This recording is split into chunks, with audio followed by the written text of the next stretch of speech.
Assalamualaikum warahmatullahi wabarakatuh. Perkenalkan, nama saya Azahra Marni Hayati Prasetya dari kelas 5B. Hari ini saya akan mempresentasikan tentang terjadinya hujan. Seperti yang biasa teman-teman lihat, hujan yang turun dari langit ke bumi itu memiliki proses, teman-teman. Jadi seperti air laut, teman-teman pasti tahu ya, air laut, pantai, terus ini yang berkaitan dengan laut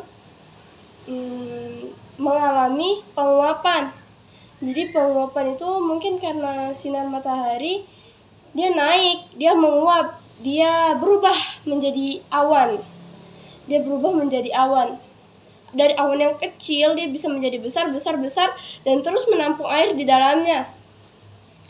Setelah air itu dirasa sudah terlalu berat atau sudah cukup berat, dia akan mendung, teman-teman. Dia akan mulai mendung, siap untuk menurunkan hujan.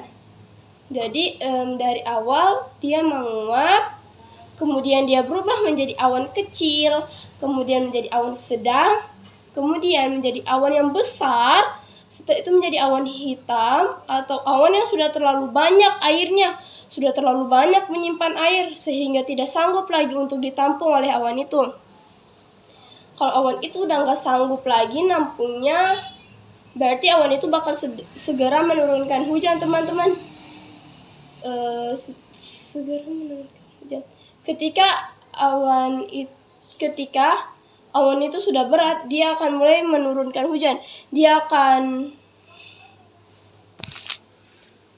mulai mendung, dia akan menutupi matahari. Kemudian ketika dia sudah selesai mendung, ketika dia sudah dirasa akan hujan, akan ada angin kuat. Salah satu ciri-cirinya ya contohnya akan ada angin kuat. Setelah itu hujan akan turun deras dari dari atas, dari langit turun ke bumi. Setelah itu permukaan tanah bumi kita akan menyerap air-air itu, tapi ada beberapa yang tidak terserap. Itu disebut dengan air permukaan. Tapi ada juga air yang diserap, itu disebut dengan air tanah, teman-teman. Jadi ada dua jenis air, yaitu air permukaan dan air tanah. Air tanah itu ya air yang diserap oleh tanah, air permukaan itu air yang tidak terserap oleh tanah, teman-teman.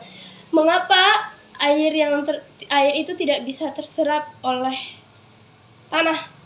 Salah satu faktornya adalah tidak memiliki rumput, lahan tandus, tidak memiliki pohon, tidak memiliki rumput, tidak memiliki kehidupan. Seperti tanah tapi tidak pasir, tidak memiliki kehidupan. Tandus, teman-teman, seperti gurun pasir, tapi tidak memiliki pohon atau rumput sama sekali, sehingga air itu bisa menggenang. Dan juga bisa ketika jalan raya yang berlubang, ketika jalan raya itu berlubang, air turun itu tidak akan masuk ke dalam tanah, tapi dia akan menutupi lubang di jalan itu. Dia nggak akan bisa masuk ke tanah, karena jalan raya itu kan bukan tanah, jalan raya itu semen. Sedangkan air yang bisa masuk ke dalam tanah yaitu air yang ada rumputnya, yang tanahnya subur, yang ada pepohonannya. Jadi air yang memiliki tempat subur, yang memiliki tempat banyak pepohonan, yang memiliki tempat banyak tumbuhan, itu bisa langsung diserap. Tapi tidak langsung air hujan turun langsung diserap, enggak, teman-teman. Tapi ketika air hujan turun, setidaknya dia membutuhkan beberapa lama untuk menyerap. Dan itu menyerap tidak seperti air yang ada di tidak seperti air genangan. Teman-teman pasti tahu air genangan. Air genangan itu semakin lama dia akan menguap, tapi dia tidak akan menjadi awan, tapi dia akan menguap atau akan ada seseorang yang mengurasnya. Jika orang itu mau, dia akan menguras air itu. Tapi kebanyakan orang hanya membiarkan air itu saja dan tidak menghiraukannya. Jadi hanya ya sudah dibiarkan saja, tidak usah dipedulikan, nanti juga hilang sendiri. Jadi itu kadang membuat pembawa motor, pembawa mobil, atau yang membawa kendaraan seperti sepeda, motor, ataupun mobil merasa terganggu, teman-teman. karena jalanan yang berlubang itu. Jadi kalau malam juga sering tidak kelihatan karena gelap, dan banyak yang tidak tahu kalau air itu terisi oleh kalau lubang itu terisi oleh genangan air, teman-teman. Jadi sekian presentasi dari saya. Wassalamualaikum warahmatullahi wabarakatuh.